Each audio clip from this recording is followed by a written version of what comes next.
My parents did not invite me to their 40th anniversary party. They said, "You are just a common machinist at the local factory." This was a program for elites. I quietly moved away from them. Few months later, they needed me. My parents did not invite me to their 40th anniversary party. They said, "You are just a common machinist at the local factory." This was a program for elites.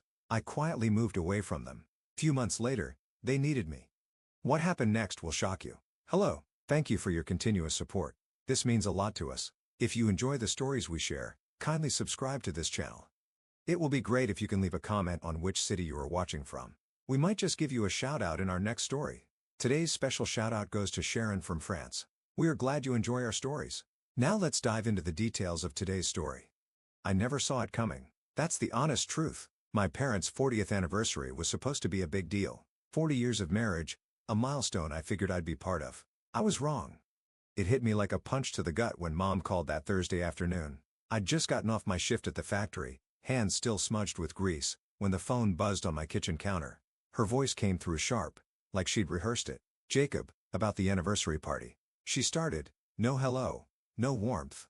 "It's this weekend, as you know. But it's a program for elites, not factory hands. You understand." I stood there, gripping the phone, my thumb hovering over the end call button. Elites? Factory hands. I'd been turning steel into precision parts for 10 years. Steady work. Good work. And she made it sound like I swept floors for a living. I waited for Dad to cut in, to say something, anything. He didn't, just silence on his end, like he'd signed off on her script. I muttered an okay and hung up before she could say more. What else was there to say? That night, I clocked into the factory like usual. The lathes usually steadied me, but not then. My hands moved on autopilot, slotting a rod into the machine, setting the measurements, but my head was elsewhere. I kept seeing Mom's face, all pinched and superior, and Dad's blank stare from years of letting her run the show. My coworker Sam caught me staring at the same piece too long and raised an eyebrow. "You good, Jake?" he asked, wiping his hands on a rack. "Yeah," I lied. "Just tired." He didn't push, and I didn't spill. Sam wasn't the type to pry, and I wasn't the type to unload. But as the shift dragged on, something hardened in me. I wasn't just their son. I was the guy they decided wasn't good enough. By the time the whistle blew at 3 a.m., I'd made up my mind. I wasn't sticking around to be their punching bag. Back at my apartment, I didn't sleep. I started packing instead. Not much. Just my clothes, my tools, a couple books I never got around to reading. The place was a rental anyway, month to month, no strings. I'd lived light ever since I left their house at 18, like I'd always known I'd need to bolt someday. The toolbox was the heaviest thing. Steel wrenches, calipers, a hammer I'd had since Dad gave it to me when I was 12. I almost left it behind, but I didn't. Not sure why. By 5, I called my landlord, told him I was out. He grumbled about notice, but I said I'd pay the extra month and that shut him up. Then I loaded my truck. It was an old Ford, beat up but reliable, kind of like me.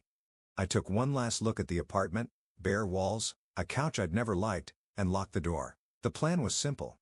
Head to Milton, 30 miles east. I'd heard they had a decent factory, and I could start over where no one knew me as Margaret and Richard Hensley's disappointment. Driving out of town felt strange. The streets were empty, just me and the headlights cutting through the dark. I passed their house on the way. The big, gaudy thing they'd bought when Dad's real estate gigs peaked. White columns, too many windows, like it was trying to screen money it didn't have anymore. I didn't stop, didn't even slow down. But in the rear view, I caught it shrinking smaller and smaller until it was gone. That's when I felt it. A twist in my chest, part relief, part something I couldn't name. Milton wasn't much, just a grid of brick buildings and a diner that looked stuck in the 80s. I found a cheap motel off the highway and crashed for a few hours. When I woke up, I hit the ground running. The factory there was hiring, Harrington Steel, a mid-size outfit, and I walked in with my toolbox and a resume that spoke for itself. The foreman, a guy named Pete with a handshake like a vice, liked what he saw. "You start Monday," he said. "No fuss. We need guys who know their way around a lathe." I nodded, thanked him, and that was that. By noon, I'd signed a lease on a one-bedroom near the plant. Nothing fancy, but it had a corner I could turn into a workbench. I didn't call Mom or Dad to tell them I'd left. Didn't text. They'd figure it out when they needed something, and I wasn't there to pick up the pieces. That first night in Milton, I sat on the floor of my empty place. Toolbox opened beside me. I ran my fingers over the hammer Dad gave me. Its handle worn smooth from years of use. I wondered if he'd even remembered giving it to me or if he'd just nod along when Mom decided I didn't fit their shiny little world. I put it back in the box and snapped the lid shut. Whatever they thought of me, I was done proving myself to them. I had a job, a roof, and a life to build. That was enough. Or so I told myself. I settled into Milton like a gear slotting into place. That first week, I kept my head down at Harrington Steel, learning the machines and the crew. The work was familiar, metal screaming under my hands, measurements down to the thousandth, but the faces were new. Sam, the guy I'd met on day one, became my shadow. He was a wiry sword, quick with a joke, and he didn't ask about my past. I liked that. We'd grab beers after shifts at a dive called Rusty's, and he'd ramble about his ex-wife or the '69 Mustang he swore he'd fix someday. I'd nod, sip my drink, and let him fill the silence. It was easy company, and I needed easy. My apartment started feeling like mine too. I'd scored a workbench from a guy down the hall, solid oak, scratched but sturdy, and set it up in the corner. Nights, I'd tinker there, messing with old parts I'd salvaged from the factory scrap bin. A busted gearshift one time, a valve the next, just stuff to keep my hands busy. I didn't think about mom and dad much, didn't let myself. They hadn't called, and I hadn't expected them to. Whatever they were up to back in that big house, it wasn't my problem anymore. Meanwhile, 30 miles away, they were throwing their anniversary party. I found out later from a guy at the factory who'd heard it through the grapevine, small towns talk, even across borders. Mom and dad had gone all out. Caterers, a string quartet, the works. They'd invited every suit they knew. People who drove cars worth more than my yearly pay. I could picture it. Mom in some glittery dress, dad shaking hands with a fake grin, both of them pretending their bank account wasn't a house of cards. They'd always been good at that game. I didn't envy them. Sounded exhausting. Back in Milton, I kept building. The job paid decent, enough to cover rent and a few extras. I bought a cheap TV. A coffee maker started sleeping through the night instead of staring at the ceiling. Sam dragged me to a barbecue at his place one Sunday. His sister was there. Ellie, a barista with a sharp laugh and eyes that didn't miss much. We hit it off, swapped numbers. Nothing serious, just a spark. For the first time in years, I felt like I was moving forward, not just spinning in place. But while I was piecing my life together, mom and dad's was coming apart. I didn't know the half of it then, didn't want to, but the signs were there if they bothered to look. Dad's real estate hustle had dried up years back. He'd been coasting on old deals and bad bets. Mom spent like the money would never run out new furniture. Trips to impress her clique. They'd taken out a second mortgage on that gaudy house, then a third piling debt on debt. By summer's end, the crack showed. Creditors started calling, polite at first, then not so much. Dad dodged them, told mom it'd sort itself out. She believed him because she always had. I got wind of trouble in August. Pete, the foreman, mentioned it offhand during a break. Heard your folks' place might be on the block soon, he said, lighting a cigarette. Rough market. I shrugged, kept my face blank. Not my circus, I said, and he let it drop, but it stuck with me. On the block? That house was their crown jewel, white columns and all. If they were losing it, things were worse than I'd guessed. Part of me wanted to feel bad, but the bigger part remembered mom's voice on that call. Elites, not factory hands. Let 'em figure it out. They didn't. By September, the calls turned to letters, red stamped notices piling up on their marble counter. Dad finally cracked open the books, saw the numbers didn't add up. Mom panicked, started selling jewelry she bragged about at parties. Their friends stopped coming by. Funny how that works when the champagne dries up. One night, over a bottle of cheap whiskey they'd never have touched before, Dad said it out loud. "We need Jake." Mom barked. "Jacob? He's off sulking somewhere. He won't help. He's got a job." Dad pressed. "Stable. Banks like that. He could co-sign, get us a refinance." She stared at him, then at the phone. I wasn't there, but I'd bet my toolbox she hated the idea of crawling back to the sun she tossed aside. Deb probably hated it too, but he was out of moose. They built their whole life on looking rich, and now it was caving in. Me? I was the one thing they hadn't burned through yet. She picked up the phone, her manicured nails tapping the screen. Dad watched, jaw tight. They didn't call right then. Too proud, maybe, or too drunk. But the seed was planted. I didn't know it yet, but my quiet little world in Milton was about to get loud, real loud. Fall crept into Milton by October, and I was hitting my stride. The job at Harrington Steel felt like home. Machines humming, steel bending to my will. I'd earned a nod from Pete, the foreman, after fixing a jam press nobody else could crack. "Good hands, Hensley," he'd said, and that was enough for me. Outside work, things were solid too. Ellie and I had grabbed coffee a few times. She teased me about my tool obsession. I'd fire back about her latte art. It was light, easy, a bright spot I hadn't expected. I'd almost stopped thinking about mom and dad, almost. Their silence suited me fine. I figured they were too busy playing high society to notice I'd gone. My new life was mine, built from scratch, and I wasn't looking back. Then the phone rang. It was a Tuesday night, me hunched over my workbench, tweaking a busted motor I'd fished from the scrap pile. The screen lit up with mom's number, and my gut twisted. I let it buzz once, twice, then picked up. Couldn't tell you why. Maybe curiosity, maybe something dumber. "Jacob," she started, her voice syrupy like she was selling me something. "Have you been?" I didn't bite. "What do you want, Mom?" A pause, then Dad's voice cut in, gruff, but shaky. "We've hit a rough patch, son. Need a little help." I leaned back. The motor forgotten. "Help how?" Mom took over. "Smoother now." "The house. There's some financial trouble. You've got that steady job. We thought you could co-sign for a refinance. Just a signature, really." I laughed. Couldn't help it. It came out sharp, bitter, like a blade hitting a burr. "You serious? After that elite party crap, you're calling me for a favor?" Silence. Then Dad again, quieter.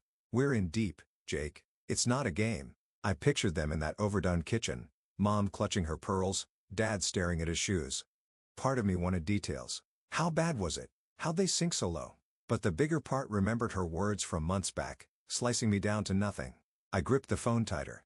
"You've got your lights," I said, slow and cold. "Ask them." I hung up before they could reply. The room went quiet. Just the fridge behind me. I tossed the phone on the bench and stared at it, half expecting it to ring again. It didn't. Good. I picked up the motor, tried to focus, but my hands wouldn't settle. Their voices kept looping Mom's fake sugar, Dad's desperation. I'd shut them down hard, and it felt right. So why was I still wound up? Next day at the factory, I was off. Fumbled a cut. Had to redo it. Sam noticed, sidled up during break while I nursed a coffee. "You look like hell," he said, blunt as ever. "What's eating you?" I hesitated. Sam didn't know the whole story, just bits I'd let slip about moving. But he had a way of listening that didn't feel like a trap. So I spilled it. The call, the party snub, the nerve of them asking me to bail them out. He whistled low when I finished. "Damn, that's cold, man." My old man pulled something like that once. Cut me out, then came begging when his bar tab ran dry. I told him to shove it. "What happened?" I asked, curious despite myself. He figured it out or didn't. "Haven't talked in years." He shrugged like it was no big deal. "Point is, you don't owe them squat. They made their bed." I nodded, but it didn't sit as clean as I wanted. Sam's story was his mind felt murkier. I got back to work, pushed through the shift, but their call kept gnawing at me. Not the request, screw that, but the way Dad's voice cracked. I'd never heard him sound small before. That night, unpacking a box I'd ignored since moving, I found an old photo. Me, maybe 10, sandwiched between them on a dock. Dad holding a fish-eyed cot, Mom smiling like she meant it. I'd forgotten that day. Him showing me how to cast, her packing sandwiches we ate by the water. It wasn't all bad back then. I traced the frame, then shoved it back in the box. Didn't matter. They'd picked their side, and I'd picked mine. Still, sleep didn't come easy. I kept seeing Dad's face, not the blank one from the party call, but the one from that fishing trip, proud for once. And Mom, had she ever apologized in her life? I doubted it. They'd probably call again, push harder. I'd say no again, and that'd be that. But as I lay there, the motor still half fixed on my bench, I wondered if saying no was as simple as it sounded. I'd built a wall between us, tall, solid mine. So why did it feel like it might crack? November rolled into Milton, and I was holding steady, mostly. Work at Harrington Steel kept me sharp. I'd nailed a tricky job on a turbine shaft, earned a slap on the back from Pete. Ellie was a regular thing now too. We'd hit the diner after her shifts, splitting fries and trading stories. She'd started calling my workbench the other woman, and I'd laugh, liking how she got me without pushing. Life was good. Better than it had been in years. But good doesn't mean safe, and I should have known that. Word started trickling in about Mom and Dad. Pete dropped it first, casual, like he was passing on sports scores. "Heard your folks lost the house," he said one afternoon, wiping down a machine. "Bank took it last week." I kept my hands busy tightening a bolt and grunted, "Uh-huh." He didn't dig deeper, but it landed like a brick. The house, those white columns, that marble counter Mom loved, it was gone? I didn't call to confirm. Didn't need to. I could imagine them scrambling, and I told myself I didn't care. Then Sam chimed in a few days later over beers at Rusty's. "Buddy of mine hauled their stuff to storage," he said. "Fancy chairs, a piano, whole mess. Your mom was yelling at the movers like it was their fault." He smirked, but I didn't. I pictured her, Hair perfect, voice shrill, lashing out while Dad stood there, useless. Sam caught my look. "You ain't surprised, are you?" "Nope," I said, and downed my drink. "Surprised? No. Unsettled? Yeah. I'd figured they'd hit bottom eventually, but hearing it made it real. Still, I kept my line firm. They'd cut me out so they could climb out alone. At the factory, trouble brewed. Rumors of layoffs started circling. Harrington was losing a big contract, and heads would roll. Pete didn't say much, just tightened his jaw when we asked. I wasn't panicked. My work was solid, but it put a dent in the calm I'd built. Ellie noticed it too. One night when I zoned out mid-conversation, "You're somewhere else," she said, nudging me. I brushed it off, blamed the long hours. She didn't buy it, but she let it go. Then they showed up. It was a Friday, late, rain hammering the roof of my apartment. I was at the workbench, sanding a gear I'd cut when someone knocked hard, insistent. I opened the door, and there they were, Mom and Dad soaked through, looking like they'd aged a decade since I'd last seen them. Mom's makeup was smeared. Dad's coat hung off him like a sack. No car in the lot. Had they walked? Hitchhiked? I didn't ask. "Jacob," Mom said, voice trembling, but still trying for control, "we need to talk." I stepped back, not inviting them in yet, arms crossed. "About what?" Dad spoke up, eyes on the floor. "We're done, son. House is gone. Savings too. We've got nowhere left." I stared at them. These two strangers who'd raised me. Mom's lips quivered, but she didn't cry. Not her style. Dad looked like he might, though, and that hit me harder than I expected. I thought of the photo I'd found, the fishing trip, and pushed it down. They'd had months to reach out to fix this before it blew up. Instead, they'd waited till the walls caved in. "Why now?" I asked, voice flat. "You didn't need me for your party. Didn't need me when you called begging for a signature?" Mom flinched. "That was a mistake. We were wrong." "Damn right you were," I snapped. "But it's a little late for sorry." Dad lifted his head, finally meeting my eyes. "We're not asking for money, just a chance. We've got nothing, Jake." I stood there, rain dripping off them onto my floor, and felt the wall I built start to shake. Not crumble, just shake. I saw Ellie's face in my head telling me I was too stubborn sometimes. Sam's too, saying I didn't know them. But there they were, my parents, broken in a way I'd never pictured. Mom shifted, her pride cracking, and said something I never thought I'd hear. "You were never common to us," she whispered. "Not really." My hand hovered on the door. I could slam it, send them back to whatever hole they crawled from. They'd earned it. Years of looking down. Months of silence. That damn call. But Dad's slumped shoulders, Mom's shaky hands, they weren't the elites they'd pretended to be. They were just people out of moves, standing in my doorway like I was their last shot. I didn't say anything. Didn't know what to say. My fingers tightened on the knob, and I felt the weight of it. Everything I'd walked away from, everything they'd thrown away crashing into this one moment. I could turn them out, keep my life clean, or I could let them in, see what was left to salvage. The rain kept pounding, and I stood there stuck, knowing whatever I picked would change everything. Winter bit into Milton that December, and I was staring down my parents in my doorway, rain pooling at their feet. Mom's words hung there. "You were never common to us," and Dad's slumped frame backed her up like he'd run out of fight. I'd spent months building a life without them, a wall to keep their mess out. Now it was trembling, and I had to decide, shut them out or crack the door open. My hand stayed on the knob, knuckles white, while they waited, shivering. "Let us in, Jake," Dad said, voice hoarse, "just to talk." I didn't move right away. I thought of Ellie's laugh, Sam's shrug, the steady of the factory, all mine, earned clean. Then I thought of that fishing trip photo buried in a box and the way they'd looked at me back then. Different people, maybe, before the white columns and fake friends. I stepped aside, jerking my head. "Fine, talk." They shuffled in, dripping on my floor, and I shut the door. Mom perched on the edge of my couch like it might bite. Dad just stood, hands in his pockets. I leaned against the workbench, arms crossed, waiting. They didn't waste time. "We've lost everything," Mom said, her usual polish gone. "House, savings, the car, they repossessed it yesterday. We're staying at a motel off 12th, but that's done tomorrow. Friends bailed too," Dad added. "Nobody's got room for us." I nodded, not surprised. Their clique was all show. First sign of trouble, they'd scatter. "So what's the plan?" I asked. "You're here. What do you want from me?" Mom looked at Dad, then back. "A place to start over. We can't do it alone." I almost laughed again, that same bitter edge from the phone call.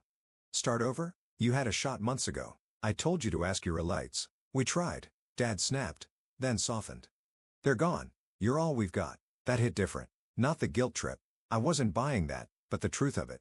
They'd torched every bridge but mine, and I was still standing. I paced to the window, staring at the rain-slicked lot, and let it sink in. They weren't asking for a handout this time, not just a signature.